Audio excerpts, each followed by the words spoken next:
Cannabis has never been just a leaf, or a lifestyle, or a late-night ritual.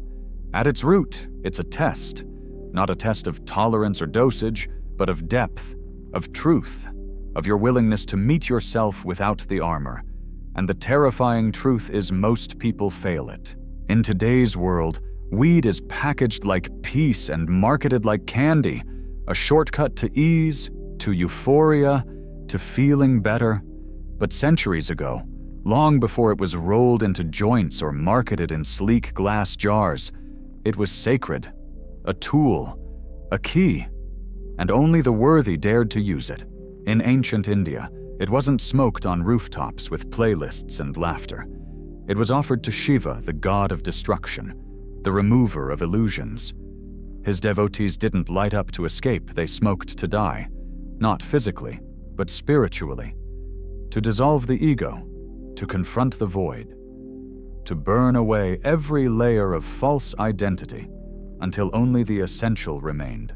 Among Taoist alchemists, cannabis was an ingredient in subtle blends designed not to dull the mind, but to sharpen it, to quiet the noise, to refine the energy body, to unlock visionary perception.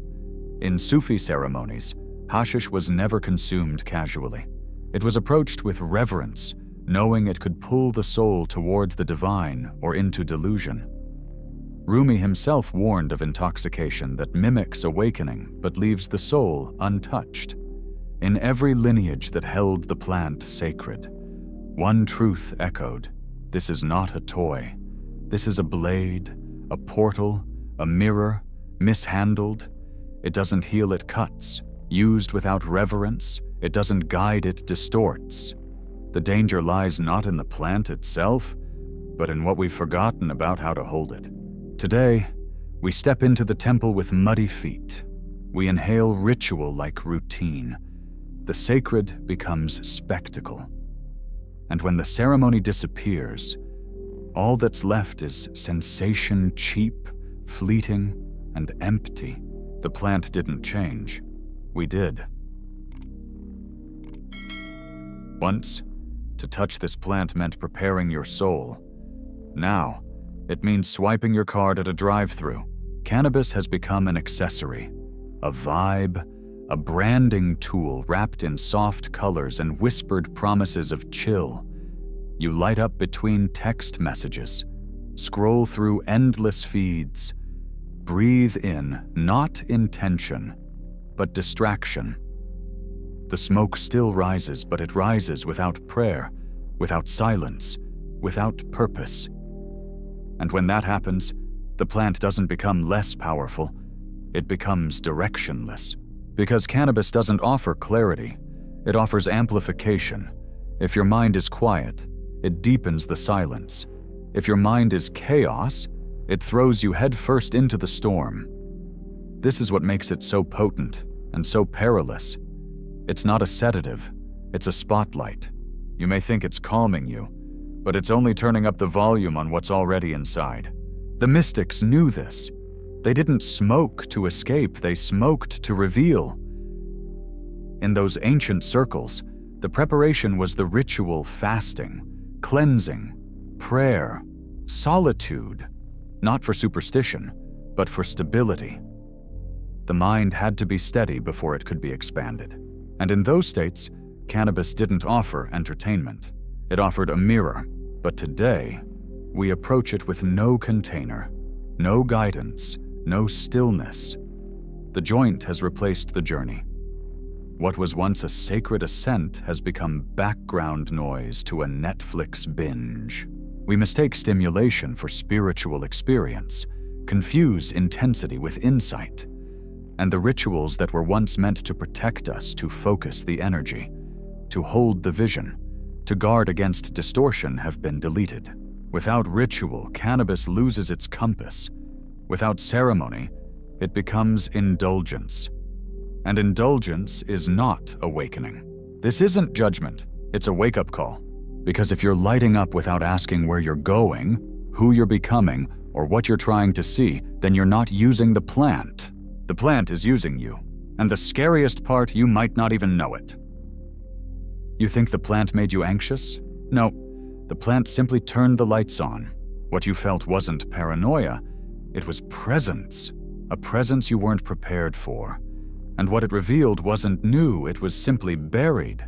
This is the secret no one wants to admit, that cannabis is not a source of comfort, but a revealer of conflict. It doesn't generate discomfort, it uncovers it. The unease, the spiraling thoughts, the sensation of being watched, they're not malfunctions. They're messages, echoes from the parts of you you've silenced, shoved down, or forgotten entirely. Carl Jung called it the shadow, the fragments of yourself you've disowned, the pain you didn't process, the rage you swallowed, the fear you disguised as confidence. Cannabis doesn't create these things, it invites them in. And for many, that's unbearable. So we flee. We call it a bad trip. We blame the strain, the dosage, anything but the truth that the plant is doing exactly what it was always meant to do. Strip the mask, expose the wound, show you what's been whispering inside the silence. The mystics warned us about this. They taught that the journey inward always begins in darkness, not in bliss, but in confrontation. Not with visions of light, but with the discomfort that comes from peeling away illusion. When cannabis is used with reverence, it's a door. But doors lead two ways, to light and to shadow. And the most dangerous illusion is thinking you can handle both when you've prepared for neither. No sage, no elder, no circle, just you, alone in your room, floating in a chemical fog, heart pounding, trying to understand why you feel like you're dissolving. And the truth is, you are, but not in the way you feared, in the way you needed. Because the ego can't survive full exposure. And when the filters fall, when the story collapses, when the performance burns away, you are left face to face with the parts of you that have been waiting to be seen. This is not madness. It's medicine. Uncomfortable, uninvited, unglamorous, but medicine nonetheless. But if you run from it, distract from it, numb it, you stay stuck in the loop, high after high, realization after realization. But nothing integrates, nothing grounds. The lessons become noise, the vision becomes fog. This is why cannabis, though natural, is not neutral. It doesn't ask permission. It doesn't discern between the ready and the unready. It simply opens the curtain. What you do with what's behind it? That's on you. And here's the real danger, thinking the plant is supposed to make you feel better. That's the lie. The truth, it's supposed to make you see the fear, the grief, the clutter, the chaos, all of it information, all of it guidance, but only if you're willing to receive it. Most aren't. So they keep chasing a feeling instead of facing the mirror. But cannabis isn't a comfort blanket. It's a reflection. And what it reflects isn't always pretty, but it's always true. There's a trap hidden inside the high, and it's made of gold, because when you smoke, things feel deeper. Music swells. Thoughts echo with significance. Coincidences feel like prophecies. And suddenly, you're scribbling into journals like you've cracked the code of the universe. It's all beautiful. It's all vivid. It's all seductive. But the question is, did anything actually change? Because cannabis can give you the feeling of expansion. It can simulate transcendence. It can mimic peace. But imitation is not integration. Feeling spiritual is not the same as being awake. The plant is a master of illusion, not to deceive you, but to test your discernment. And if you're not grounded, it's easy to mistake the light for the truth. In mystical traditions, this is called the false light. Esoteric teachings have warned of it for centuries, visions that dazzle, experiences that sparkle, but leave no mark on your actual life. In the Kabbalistic tree of life, it's the sphere of Hod, the brilliance of intellect severed from the root of being. It glows like gold, but touch it, and it crumbles like ash. This is how the ego survives awakening. It rebrands itself. Now it's not just you, it's the spiritual you, the one who speaks in mystic terms, quotes sacred texts, performs depth. You believe you're evolving because you felt something profound. But depth isn't measured in intensity. It's measured in return, in what you bring back from the high and how you live when it fades. Many regular users report breakthroughs, childhood trauma unearthed, moments of unity, love for all life. And yes, these are real, but without anchoring, they drift. Without application, they evaporate.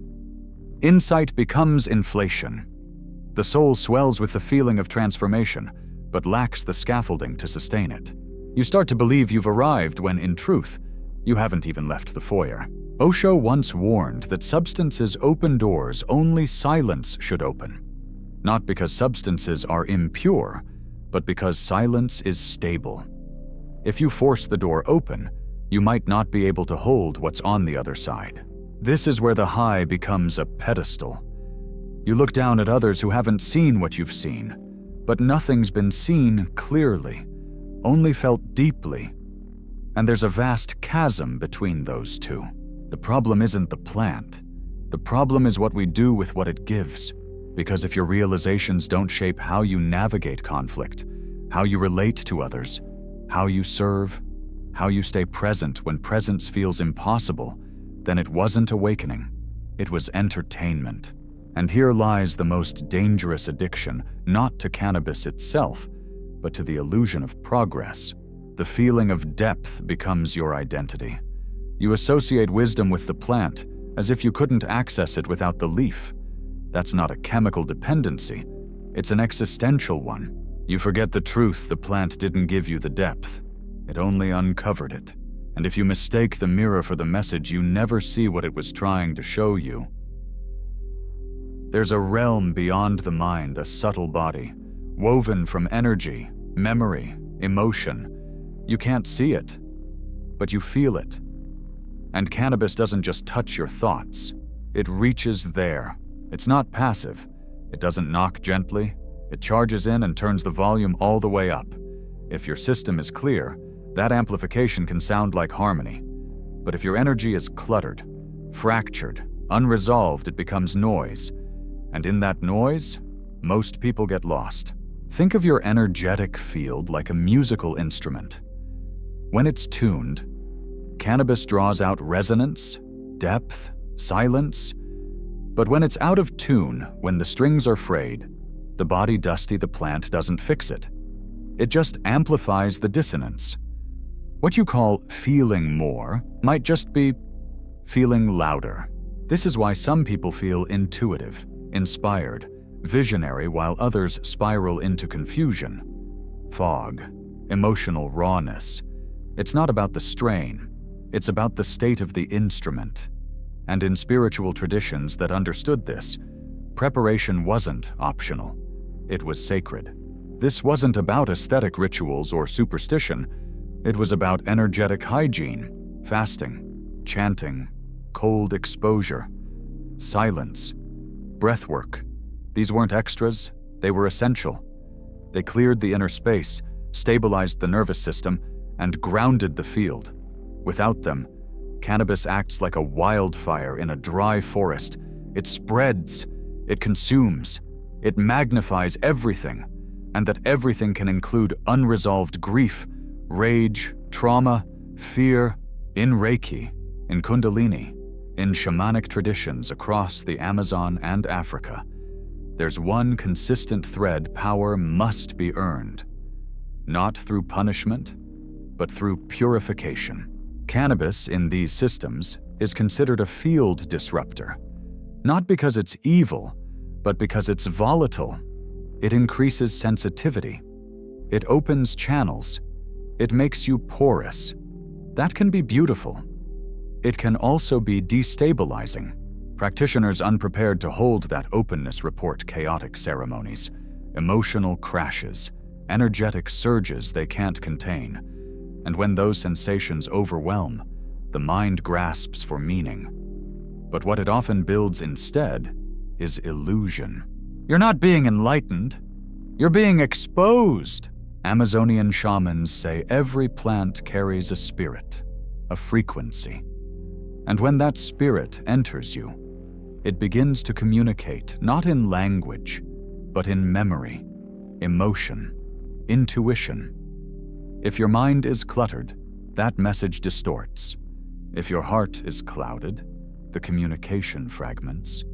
And what was meant to bring clarity now breeds confusion. That's why you can leave a session feeling drained instead of inspired, unfocused instead of clear. It's not the plant, it's the lack of containment. You plugged a sacred current into a circuit full of frayed wires. The more you engage without grounding, the more it erodes your sensitivity. Over time, you confuse numbness for calm. You start calling disconnection peace. But peace isn't the absence of feeling, it's the presence of clarity. And cannabis doesn't bring clarity unless the vessel is clean enough to receive it. So the real question isn't what strain you're smoking. It's, have you swept the floor of your temple before lighting the incense? Because cannabis doesn't clean the house. It just turns on the lights, and what you see depends entirely on what was already there. There was a time when cannabis wasn't smoked alone. It was prayed over, passed hand to hand in sacred circles, lifted in rhythm with drums and chants. It wasn't entertainment. It was an initiation. In Rastafari tradition, it's not just weed, it's ganja, the herb of wisdom, the healing of the nations. It's smoked not to escape, but to align with Jah, with truth, with the One. Gatherings called reasoning sessions are more than conversation. They're ceremonies.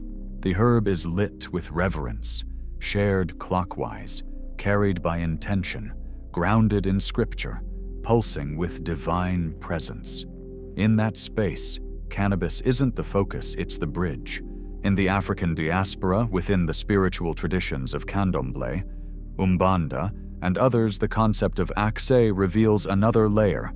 Every plant holds a frequency, a vibration, a purpose. Misusing that energy is no small thing. It's a violation. Ritual determines effect.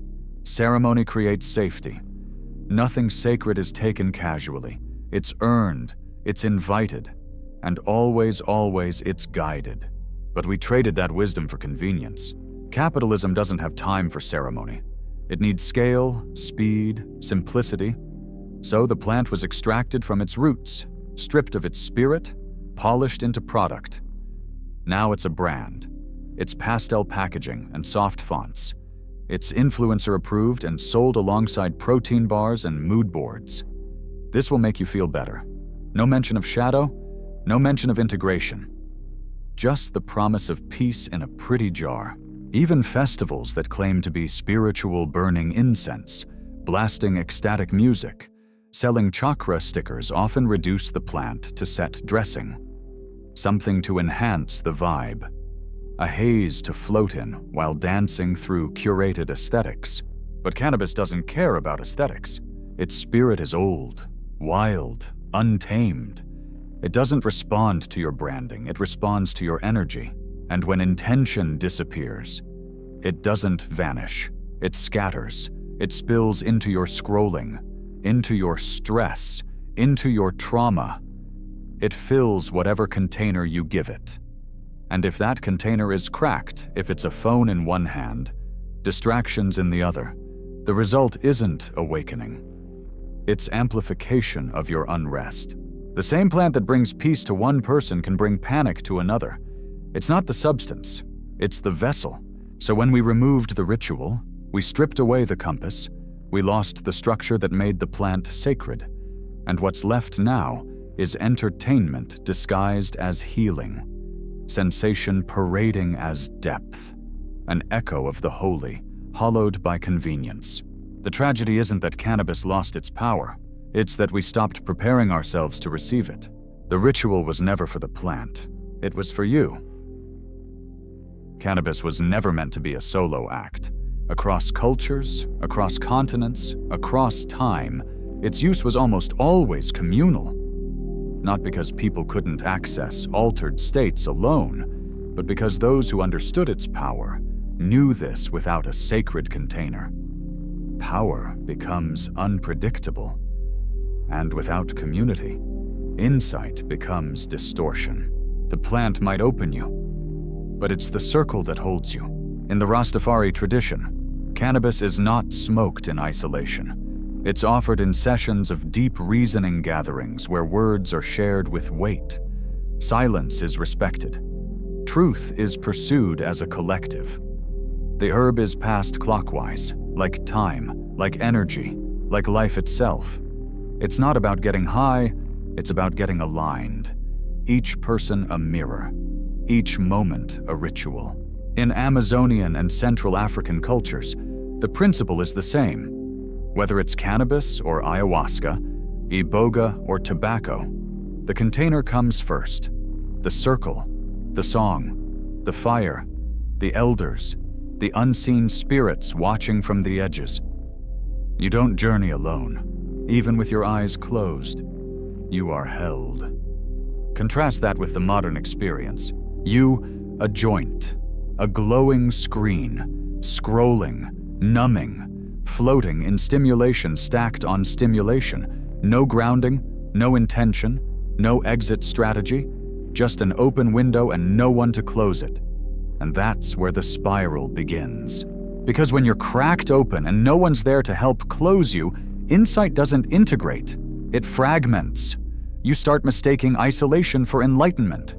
Your revelations become a private religion, half-remembered, untethered, unquestioned.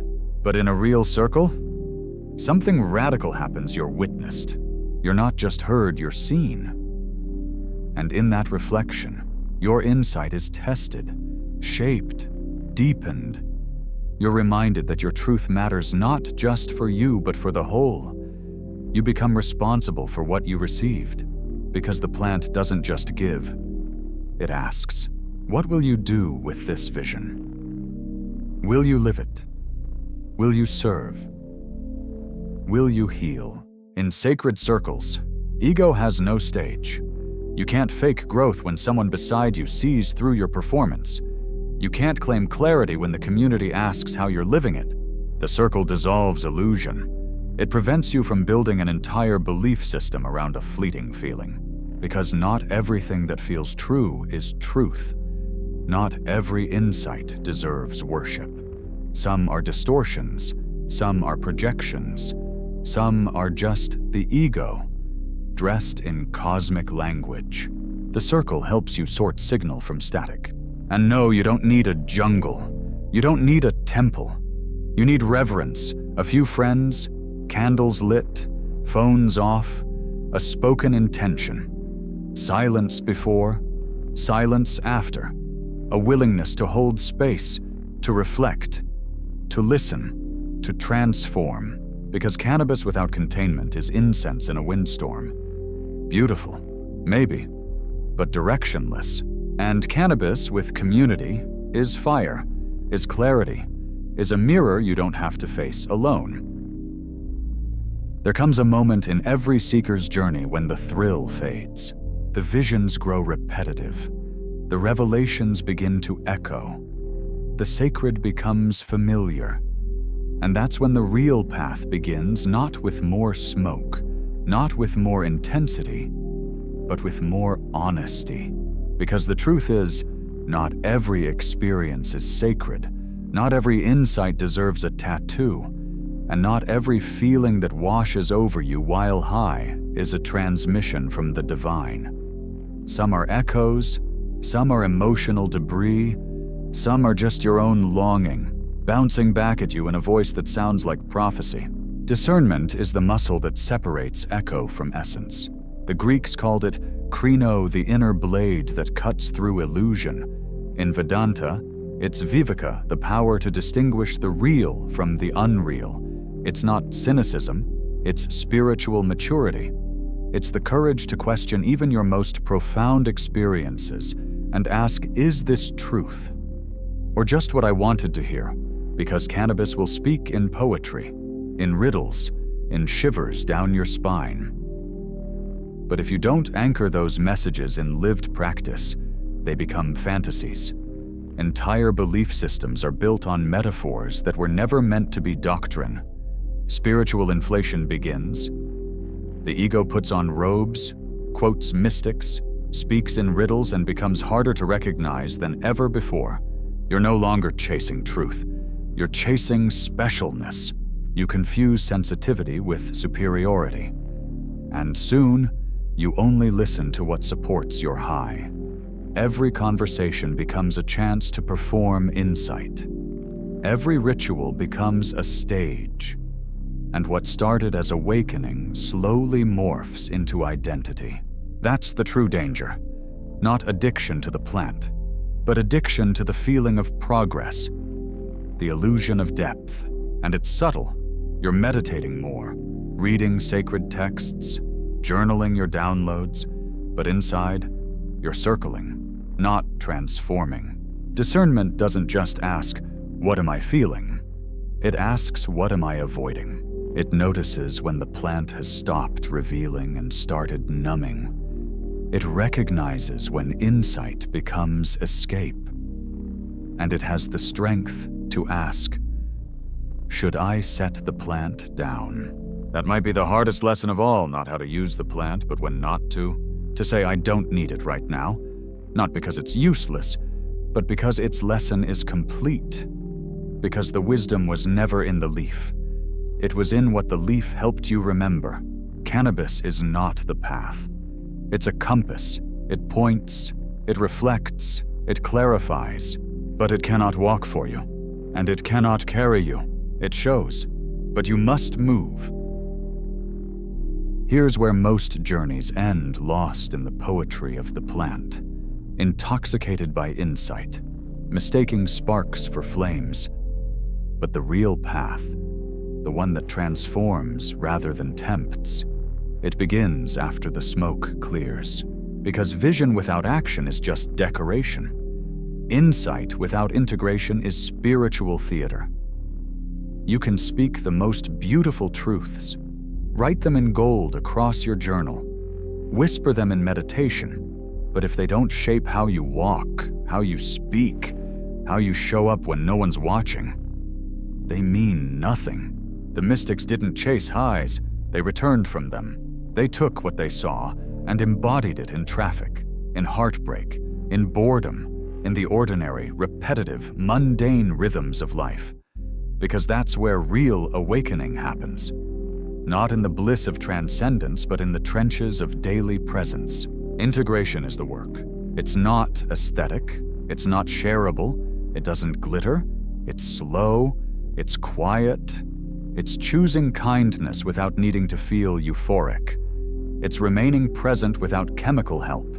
It's being awake in discomfort, in conflict, in routine. That's the transformation the plant asks of you, not performance, not reverence, but follow through. Because cannabis doesn't complete the journey. It starts it. You don't live in the high. You live in the aftermath. And what you do with that space, that silence, is the measure of your path. The ancients knew this. They never glorified the plant. They respected it, used it as a doorway. And then they walked through. Ceremony ended. Life began. That's where the teachings landed, not in visions, but in action, in humility, in service. You loved with fewer conditions. You listened more deeply. You moved with presence, even when it was hard, especially when it was hard. Because what good is seeing truth if you never live it? Cannabis is not the answer. It never was.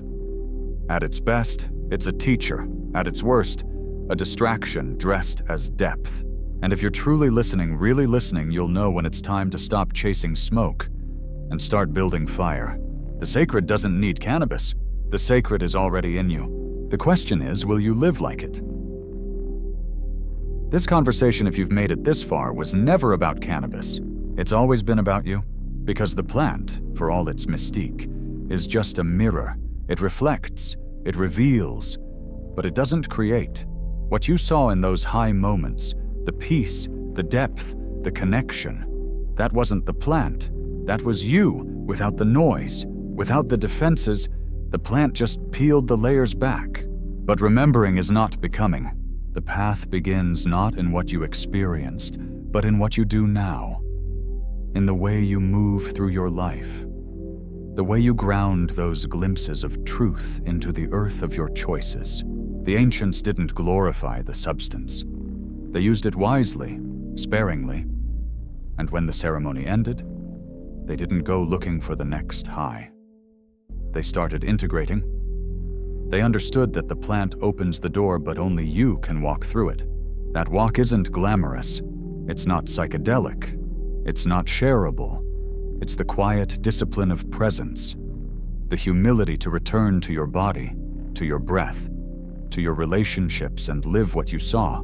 It's knowing when to put the plant down, because the goal is not dependency. The goal is graduation. You were never meant to orbit the teacher forever. You were meant to become the teaching, to stop searching for signs outside of you and start transmitting from within. You want to honor the plant. And don't just feel deep, live deep. Don't just see the truth. Become it. Let your life be the altar. Let your choices be the offering. Let your presence be the proof. Because the sacred doesn't start with cannabis. It starts the moment you realize you never needed it.